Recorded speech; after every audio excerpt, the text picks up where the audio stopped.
Welcome to Gather for Wellness Radio, brought to you by GatherForWellness.com, where we bring wellness experts to you so you can listen, learn, implement, and thrive. I'm your host, Becky Litwicki, and today is episode number 11. I'm excited to share my interview with Gayla Thompson, who's a certified transformational nutrition coach, an expert in the field of plant-based nutrition, weight loss, and transformation. After years of her body slowly shutting down and lots of pain and suffering, Gayla eliminated all animal products from her diet, and within weeks lost 16 pounds and was able to stop all of her medications. She felt better than she had in years, and today she's going to share what she's learned with you. Here's a sneak peek. I said, you know what? I'm going to try it. I'm going to do 30 days, no animal products, and I'm just going to see. That changed my entire life. I mean, in 1 week, I felt better. By the end of 30 days, I went off all of my meds, including my thyroid medication. I had tons of energy. I lost 16 pounds. I was overweight, by the way, at the time because I didn't feel like doing anything. I was so sick. After that, I said, as much as I love cheese, it's not worth it. Gayla, we're so excited to have you here today. I'm really interested for listeners to hear about your different spin on your lifestyle approach. So can you tell us your story? I know you went through a pretty rough patch there. Yes. And first of all, thank you for having me. I'm so excited to be your guest today. Well, we're happy to have you here. Yes, it's true. You know, I had a myriad of health problems that eventually became debilitating. I actually left my career in education, which I absolutely loved, because I was afraid I would end up dying in front of my students. And I know that sounds extreme, but as I explain my story, maybe some people can relate to where I was and how I was feeling. Sure. It started when I believe I was 20 years old, 20 or 21, and I was diagnosed with hypothyroidism, which is pretty common today for people to hear of that or to have that, but we could just never get me regulated. So I was high or I was low, and I was having panic attacks and all these issues, or I was very lethargic, as high, low. So that was the norm. And then a few years later, I was diagnosed with asthma, more seasonal. So again, those are kind of what we consider normal, unfortunately, today. But then the real problems started in 2006. I got very ill with shingles. And we didn't know what to do because from that point on, I was getting shingles every 4 to 6 weeks for years. Crazy. Years. You know, you hear of people who have it once and they talk about it their entire lives. Right, yeah. You know, and so my life with shingles was 2 to 3 days of feeling like I had the flu, very sick, hurting all over, high fever. And then the pain would start from the top of my hip all the way down my leg, underneath the bottom of my foot, and it was nerve pain. And so even just a slight breeze on the skin would feel like my whole leg was on fire. And usually about a week into that pain, I would lose mobility and I would drag my leg. And then eventually I would break out with the blisters, is kind of what you see on the commercials. And only then would I start to get some relief. And so basically I was in some stage of the shingles 3 to 4 weeks of the month. And it was years and years and years of this, no relief. And then later, I'd say about the next maybe year after that happened was my first anaphylactic shock attack. And I became highly allergic to anything scented, whether it was perfumes or colognes or lotions or soaps. And all of a sudden, my throat would swell up and I couldn't breathe, and I was in the back of an ambulance. And this was happening. I was in education, so this was happening in front of my students as a teacher, as an assistant principal, and then later as a principal. They don't need to see their principal being stuck with an EpiPen and taken in the back of an ambulance. And then 2 or 3 years after that started happening, my body just completely shut down. And I remember I fell over, doubled over in my office. I was an assistant principal at a high school at the time. And staff members ran in there and they rushed me to the doctor, and he said, "We got to get her to the hospital." And I spent close to a week in the hospital. Nobody knew what was wrong with me. But my kidneys were failing. All of my body was shutting down, and nobody knew why. So I had all these experts in different parts of the body arguing with one another, and nobody knew what to do. And so with modern medicine, usually what we do is we throw, pharmaceuticals at you. So I was on, at that point, medications for my thyroid. I was on antiviral medication for my shingles. I was carrying my inhaler everywhere. I was on antibiotics for my kidneys and whatever else. They didn't know what was wrong with me. Couldn't leave the house without an EpiPen. And I was taking pain pills for my shingles. And the pain pills were not narcotics. They were specifically for nerve pain. And so at that point, I was like, I left education. I thought, I can't do that. I couldn't function. And I felt very isolated and afraid. And, doctors are who we turn to when we're sick. And they didn't know what was wrong with me. So one evening, I ended up seeing the film Forks Over Knives. And I thought, oh, that's pretty interesting. But that's for those people, I'm not ready to give up meat and bacon and cheese. I mean, I lived on cheese. Cheese was like a staple. It was one of the food groups. And I was like, that's great for those people, but no. And a few weeks later, I was very sick, and I just happened to see it again for the second time, and something clicked, and I said, you know what? This is the only thing we haven't tried. My diet. I've done everything else. I've done everything the doctor said to do. I'm taking a handful of pills every day. I'm going to try this. So I cut out beef and pork and chicken and fish, and I felt a little better. Not a lot. And then I met somebody who had completely cut out dairy products, and he was feeling fantastic. I said, you know what? I'm going to try it. I'm going to do 30 days, no animal products, and I'm just going to see. That changed my entire life. I mean, in 1 week, I felt better. By the end of 30 days, I went off all of my meds, including my thyroid medication, by the way. That's incredible. I had tons of energy. I lost 16 pounds. I was overweight, by the way, at the time because I didn't feel like doing anything. I was so sick. I was overweight. I had the meds were making me puffy. Sure. So after that, I said, as much as I love cheese, it's not worth it. It's not worth it. And so that led me to my journey to eventually study nutrition and do what I'm doing now. Wow, that's amazing. What were you thinking that's kind of seems like kind of a crazy, unrealistic 30 days for that much transformation to happen. What were you thinking during that time? Like, could you even believe it? I was excited and angry at the same time. I was excited because I couldn't believe how easy it was to change my health and my energy levels and even like my mental state, my emotional state. I felt so hopeful and so happy. And at the same time, I was angry that I had suffered for so many years. I left education, at the top of my career as a principal, because I was literally afraid of dying in front of students. I'm like, that, why? Why didn't anybody ever just tell me, what you eat can change your life? And I never received that message unfortunately, from any of the doctors or nurses that I had worked with over the years. Right. Yeah.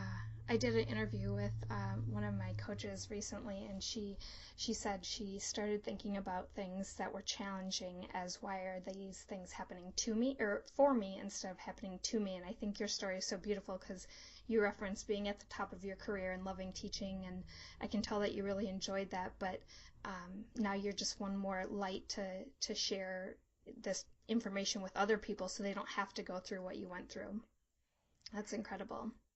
Thank you. Yeah, I think there are a lot of people out there who are suffering in silence like I was, because who do you turn to if your doctors can't help you?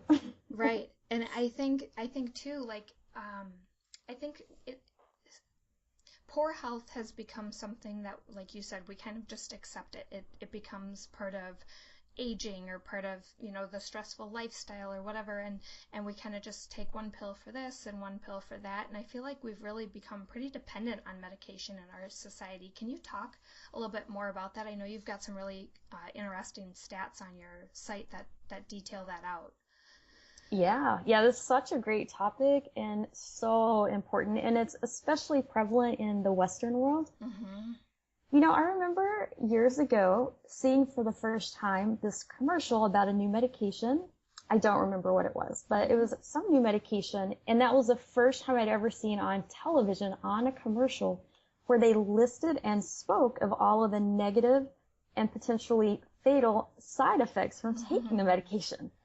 It was mind-blowing, and I remember thinking, who would ever even consider taking that? Did you see that list? It really blew my mind. Yeah. And today, those commercials are on television all the time. It's kind of like that background noise that you get for an auto commercial for the financing at the end. Yeah. They're talking really fast and the print's really small. Yep. And it's unfortunate that for so many people, that is a way of life. And the reason that we've turned to medicine is because we're sick. I do have some interesting stats listed.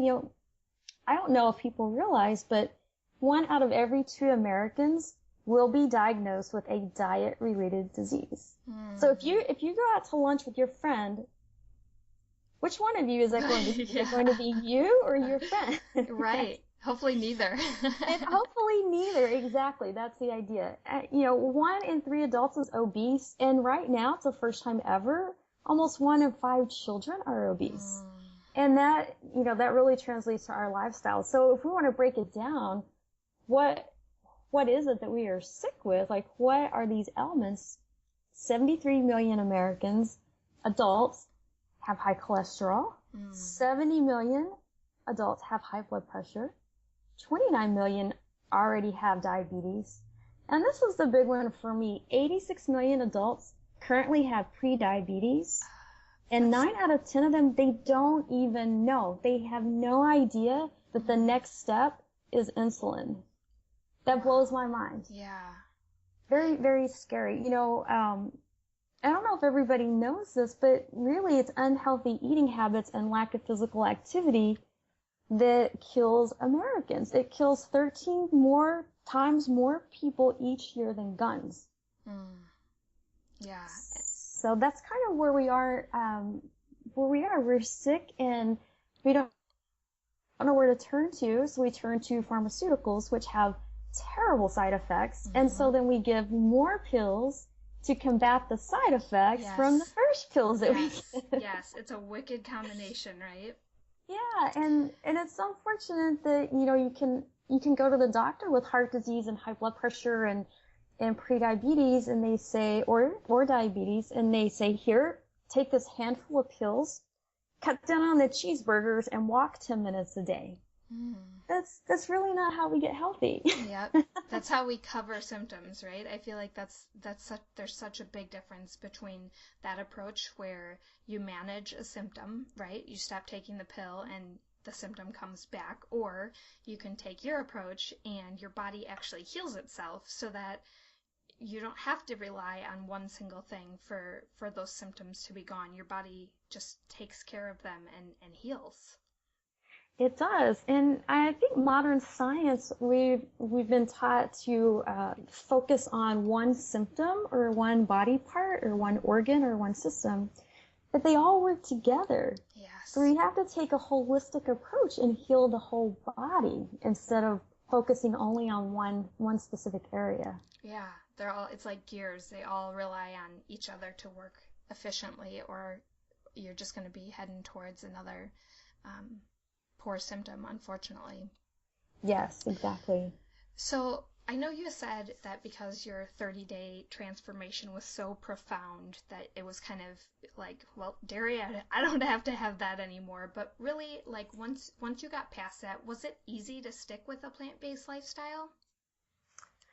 Well, I would say yes and no.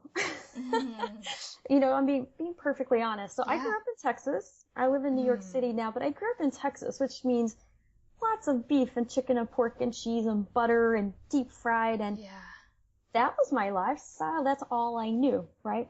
So when I made this transition, after I got through those first few days of detox and withdrawals were rough. I was eating a lot of processed foods. I was eating a lot of dairy products. But once I got past that, I started feeling amazing. And looking back, I was even sick as a child. I lost a lot of school time being homesick with different, all kinds of different things. So I felt like this was the first time in my life that I felt healthy, that this is what normal should feel like. Yeah. But there were some obstacles, and I think a lot of that just takes time. And it really comes down to habits. Absolutely. So, yeah, it's, good habits or bad habits are hard to break. And, now that I'm on the East Coast, it's very common to order food from a phone app. They deliver it right to your door, anything you want, so easy. And I had gotten into this rut of working 80-hour weeks and coming home and hitting the phone app, and food was at my door. Yeah. And so trying to change that, that part was a little more challenging. I had to really look at how am I going to be healthy long term. Right. And it had to be a lifestyle change. It meant, shopping for food differently. It meant taking a couple of hours a week to prepare vegetables or grains or even cook meals for the week. And so that part is now a lot of fun, and I find it almost meditative, but those first 2 or 3 months that it wasn't fun. Yeah. It can be challenging, right? Yes. Yeah.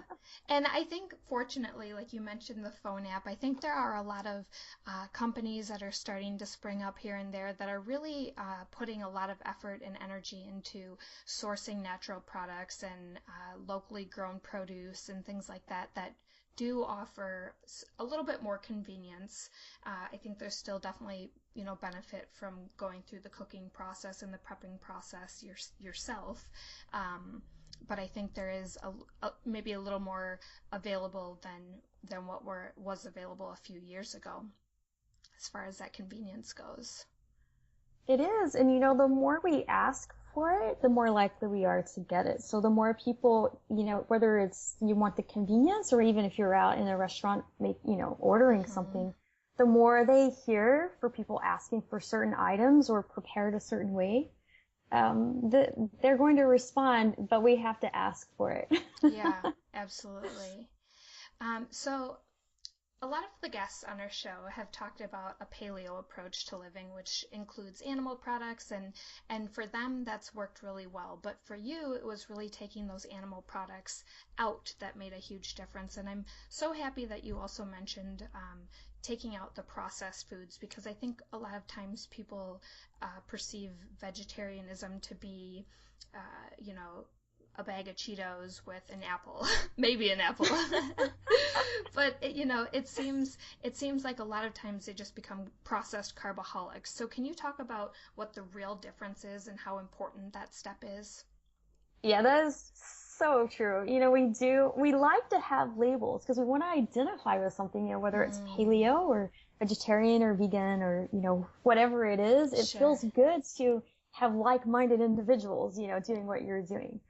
But it gets kind of confusing when you talk about vegetarianism or veganism, and there are a lot of gray areas. So vegetarians, they may or may not eat fish. They may or may not eat eggs or honey, but they typically do consume a lot of dairy products and processed or fried foods. It's like pasta and cream sauce or, cheesy dishes. And then we have vegans who don't eat any animal products, some including honey, some not. And then there's variations within the vegan world too. But a lot of them that I know personally anyway survive almost exclusively on processed and packaged foods. And like you said, so I could eat a giant plate of French fries for dinner and Oreos for dessert, and I'm eating both vegetarian and vegan. Yeah. Yep. But that's not healthy. That's not helping us. Yeah. So I promote a lifestyle that I use the term whole food plant-based. And what that means is I'm opting for whole foods that are as close to their natural state as possible. So what I always recommend to my clients is avoiding anything that comes in a bag, a box, a can, a jar, a package, any of that. If you have to open something to get to the food source, it's probably not healthy for you. Right. There's so many things. There's chemicals, there are toxins, there are hormones, all of that. But a lot of these are just chemical cuisines. They're food products. They're not even real food. And, I had somebody just the other day excited about her healthy snack. And it was, she had bought blue organic tortilla chips and a packaged little container of guacamole. The thing is, a guacamole is loaded with chemicals and preservatives, all these things. It wasn't in its whole state. You could have actually just made it with an avocado, but instead she bought it out of convenience in a bag of chips. Not healthy. They were organic, but again, not healthy. Right. So there are a few things that you can buy that come in jars or cans that I think are okay, and that's some sources of tomatoes and some sources of low sodium organic beans that are not in a sauce, just regular beans. But other than that, I recommend you stay away from packaged items. And if you are going to buy something packaged, try looking at the ingredients list and aim for 5 ingredients or less. Yeah, that's hugely important. I like to share the same message. It's not real food when you have to make, an entire side panel of a package, like full of the ingredients, because they took everything out and then they had to add stuff back in. Exactly. They take it out and they add it in, and you need to be able to pronounce each ingredient and know what it is. Yes, that's a big one. Okay, so what does your normal plate look like on a day-to-day basis? Well, I try to include protein and fat in every meal. I think that's really important. So you feel full, you feel satisfied, you're nourishing your body. Yeah. And I aim for, instead of my plate or bowl, to look at my day. Like, what am I getting throughout my day? But something that everybody may not know is vegetables have protein. So if you have a plate full of veggies, you're getting protein. There's your protein source right there. Yep. So they're packed full of vitamins and nutrients, and they're giving you protein. That's a great, it's a great place to start. Fruit, on the other hand, does not contain any protein. So I always recommend pairing fruit with protein sources. So for breakfast or a snack, if I do a fruit smoothie, I may add plant protein powder or almond butter, almonds, something like that. A bowl of fruit, I'll add walnuts. So the idea is to include protein with your fruit. As far as like just a general idea of what something might look like on my plate, probably I have, say, 65% veggies, possibly a secondary protein source of 15%, and maybe 20% fat. Yeah. Always going for that rainbow. I always say, eat the rainbow. The more colors on your plate, the better. Right. And if you're not sure what color to go with, always go green. Yes, you can't fail with green, right? Yes. That's beautiful. So I know a lot of people, when they think about eating more vegetables, you did mention there's protein in vegetables, but what are some other dense plant-based proteins? Yeah, there's so many. Beans and lentils are a great source, and that's a great, if somebody doesn't know what they like, most people like some kind of beans or lentils. I eat them every day. I eat a lot of nuts and seeds. I mean, that can be almonds or walnuts or sunflower seeds. It could be hemp seeds, flaxseed. A grain that actually is high, well, it's really not a grain, but we call it a grain, quinoa, is a great source of protein, as well as hummus and nutritional yeast. So all of those are easily found at your local grocery stores. Yeah. Some things that, people a little more advanced, or they have access to different things, you might look at an organic tofu or a soy-free tempeh. But I would stay away from eating anything soy-based unless it's non-GMO. Yes. Yep. So I know a lot of times when people talk about taking grains and beans and legumes, things like that, out of their diet, a large reason behind that is because of the trouble that it can cause on your digestive system and the phytic acids and things like that. So since you are eating a higher amount of those nuts and beans and things like that, do you do anything special with them to help make them easier to absorb or to digest, or do you find that it works okay for you to not? For me personally, well, if you soak your beans first before you cook them, that helps a lot of people. For me personally, when I first started, I noticed side effects more in the beginning, where now I can eat endless amounts and really, really have no effect on my digestive system as far as anything uncomfortable.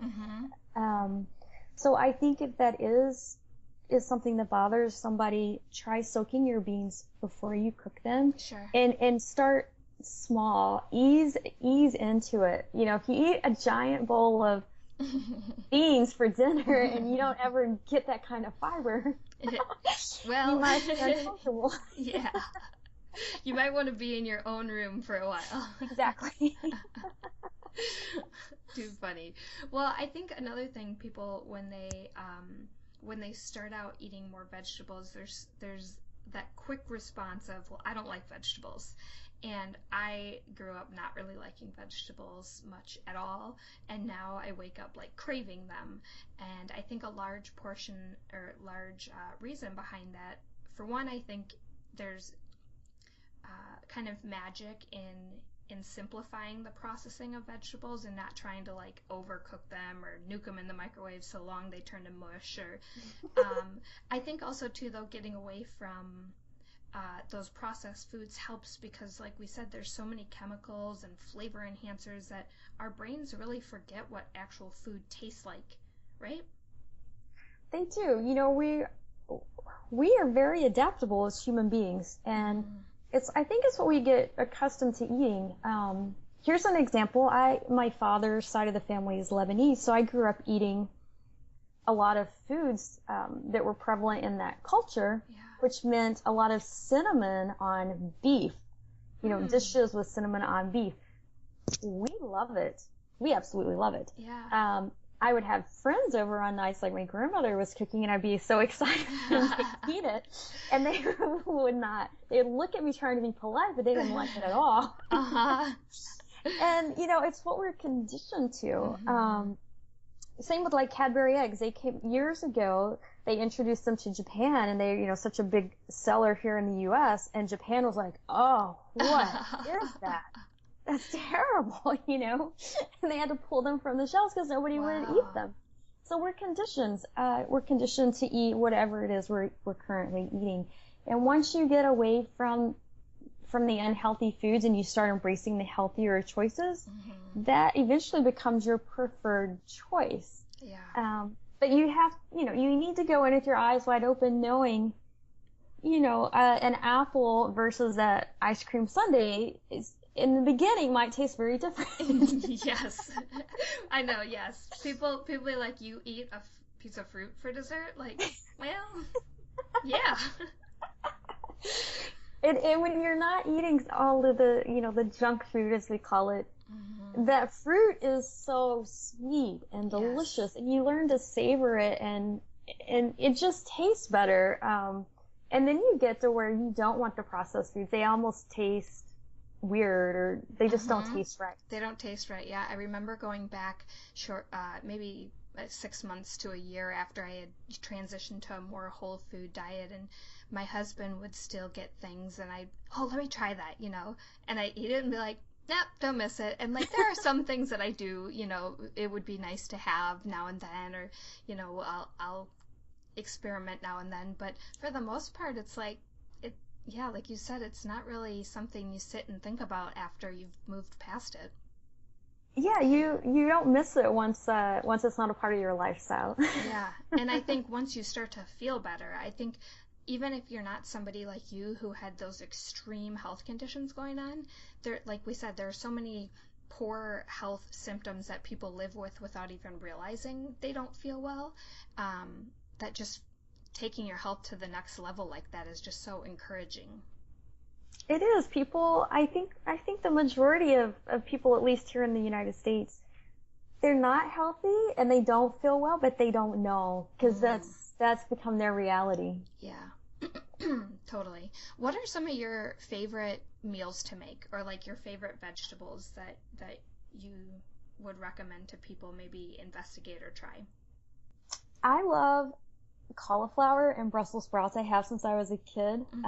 Those are my favorite things. Go with some of your basics. Do you like that? Do you like asparagus? I really like hummus. Yeah. So some of my go-to things would be, raw cauliflower with homemade hummus.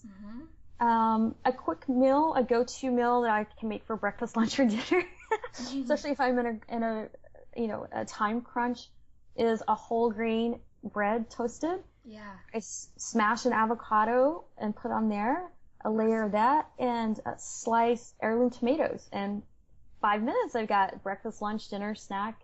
All ready and to go. So good for you too. Yeah. Awesome. So it doesn't have to be complicated or time consuming. Right. And I think that's the beauty in using the whole food like you're talking about. Like, the simpler we make the processing of it, even in our own homes, the better it can be. Yes. If it's complicated and takes a lot of time, I'm probably not going to do it. Yep. You got other things to do, right? Yeah. Find that your family and your friends, how did they react to you transitioning so quickly to this new lifestyle? Well, I think they probably at first thought it was a phase. I had tried every diet in the world. Yeah. Atkins, grapefruit juice, or the grapefruit diet, the cabbage soup diet. I did Nutrisystem. I had tried all of these things, and they probably just thought it was another one of my, things that I was, trying. But then when it stuck, my family was they were a little hesitant to embrace my changes, because it's very different than their lifestyle. Most of them still eat the same way I did growing up, and that's fine. I don't ever try to convert anybody. I'm just here as a resource if they want me, to share. But, I remember like going out to dinner with my family and them almost being a little bit aggravated that I wasn't ordering meat. We're going out for this nice family dinner and you're asking what the vegetarian dishes are, or you're ordering 2 sides. It was embarrassing for them, I think. Yeah. Especially being a Texas girl, that's not how Texans eat. Right. They load that cheese on it. The cheese and the meat and all of that. But, then they come around and they saw what an impact it's had on my life. Yeah. And how much better I feel. And they're not getting calls from the hospital anymore. And I'm not missing work. And they've, them seeing the changes in me really, really has helped them become huge supporters for what I'm doing. But it wasn't overnight. And the same with my friends. Now they actually try to go out of their way if we're going to meet for dinner or for lunch to find a place that they know has items that, that I like that are within my, my own nutritional guidelines for myself. That's awesome. That's good. I'm so happy that they've come around to support you. That's so important. Yes. If somebody's not sure if this lifestyle is right for them, what's a good way for them to test the waters? Yeah, there's a lot of ways. Like if you're just kind of thinking about it, try going for a Meatless Monday approach. Just kind of like the buzzword these days. Meatless Mondays, and if you don't know what to eat, because some people are like, well, how do you eat a meal without meat? Yeah. And then that's how I felt too in the beginning. Actually I have a little recipe ebook that I'm selling. It's less than $5. It's a quick download, and it has a meal planner for breakfast, lunch, dinner, snacks, and desserts for an entire month of Meatless Mondays. It has recipes and links to to other, authors of recipes. So that's one way to kind of like dip your toe in the water and say, oh, I actually can have lunch and dinner that's delicious and I don't have meat. It's new. I think if somebody's going for real, like, wanting to dive in and see permanent change, sustainable change, I would encourage them to look at my 30-day Veggie Slim Down program. It's a great way to incorporate weight loss and get healthy. And, if you're on meds, it's a great way to test whether or not you really need those medications if you are, incorporating a different nutrition lifestyle. Yeah. It's something that I developed that based on what I had gone through, but I also piloted that program with participants from all over the country. And their average weight loss in the first 3 weeks was 15 pounds. That's At the end of the pilot, 100% of them reported saying they wanted to continue eating mostly whole food plant-based. So that was exciting. And then I actually reached out to all of those participants 6 months after the pilot program. And at that time, there were still a couple of people eating fish and eggs here and there, or one I think eats meat once a month. But all of them still had predominantly maintained that plant-based lifestyle, and none of them had gained their weight back. That's incredible. So that makes me, I'm like, well, it didn't work just for me, it's working for all these other people. Of course, since then, and if somebody is just looking to detox, and that's a whole different thing. We don't really talk about detox too much unless we're talking about like a 3-day juice cleanse and all these horrible side effects. You feel terrible, you know, all of that. Yeah. But I do have a 21-day cleanse that is healthy. It's safe. You're eating real food. You're not starving. You don't fast. You don't juice. None of that. So that's a great way to kind of jumpstart your body back into health. You know, I don't know if people know this or not, but toxins are stored in your fat cells.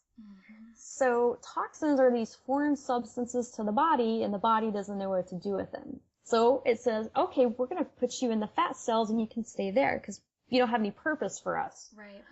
So when you try to lose weight, whether it's reducing calories or exercising, your body's natural response is to start burning fat, which is what we want it to do. But when you have all of these toxins stored up in your fat cells and you start burning fat, these toxins flood your body. Yes. And the body says, no, wait, we are under attack. We are under attack. Shut it down. Shut down the fat burning. It's not going to happen. Yeah, it's not helping, right? Yes. So it's hard to lose weight. It's challenging to lose weight if you have these toxins stored in your fat cells. And the only way to do that is to, detox, of course, but also maintain a lifestyle of eating real food, whole food, so you don't let toxins build back up into your fat cells again. Sure. Yeah, and that's so, I think even if we are eating healthy, there are so many pesticides that, like, maybe you're eating 100% organic. Very few people do. So, there's little amounts of pesticides. There's pollution in the air. Unless you're drinking purified water, there's, toxins in there. So like you said, there's toxins coming from everywhere. So I think it can be really helpful for anyone to go through a detoxification now and then just to make sure their system is clean and they're functioning in all ways possible. Good. Yeah, so that's so true. I mean, toxins and chemicals are in everything from your sofa, something they put on it that makes it flame retardant, to what you're cleaning your homes with, to the air outside. I mean, some of it we just can't escape, so we have to detox periodically to help our bodies. Yeah. Does that detox also include, like, kind of a mindset detox too? Did I hear that? It is. It talks you through things. It helps you understand what you're doing and why you're doing it. And it does touch on your emotional side and those challenges. And it has a lot of tips for, like, what do I do when I want to eat out and I'm on this detox? Or, I have to travel for either my kids' playoff game or a work meeting and I have to take a flight. It accommodates for real life situations. Sure. Which you know, for me, it's just not realistic to sit at home for 3 days drinking juice and meditating. Number one, it's extremely unhealthy for your body. And number two, I can't do that. Right. Yeah. And I think it sounds like your 30-day program must be perfect in helping people establish habits. Like you said, that can be super helpful in maintaining a healthy lifestyle. So you must have some great things built in there since they were able to maintain it for so long. Yes, it does. It focuses a lot on healthy habits, and it's not a big change all at once. It's each week we tackle a different aspect of your diet, and we really focus on that, and then we build on that for the next week. So you don't just all of a sudden give up everything. Yeah. That's not going to have sustainable change.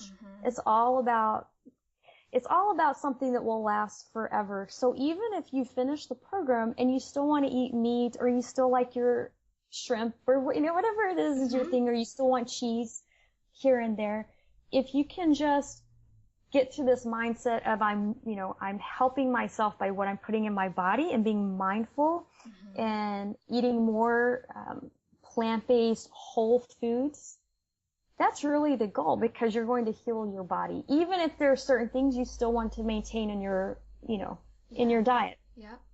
Awesome. Love it. And we'll be sure to put links to all of the programs and your contact information and whatnot in the show notes so that people can take advantage of those things and dive in to whole food plant-based eating. Oh, great. But before you go, let's end with 2 fun questions. If you had just 5 minutes to create better wellness for yourself, what would you do? 5 minutes can be very powerful. For me, I would journal or meditate on everything I am grateful for.